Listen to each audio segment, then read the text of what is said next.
अमरीका के गुलामों से मुल्क को बचाना है। बड़े बड़े डाकू पाकिस्तान पर मुसल्लत कर दिए गए। इतवार को ज़िमनी इंतखाबात मुल्क के मुस्तकबिल का फैसला करेंगे। सरबराह तहरीक इंसाफ इमरान खान का जंग 18 हजारी में ज़िमनी इंतखाब के जलसे से खिताब।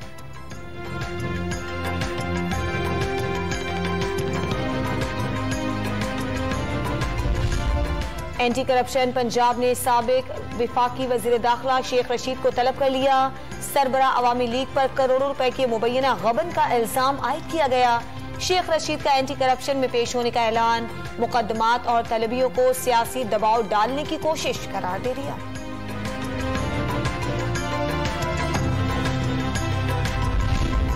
नून लीग को मुश्किल फैसलों की भारी सियासी कीमत चुकाना पड़ेगी। वजीर आला पंजाब हमजा शहबाज का एतराफ। पेट्रोल की कीमत में कमी से अवामी मुश्किलात के अज़ाले का अज़्म।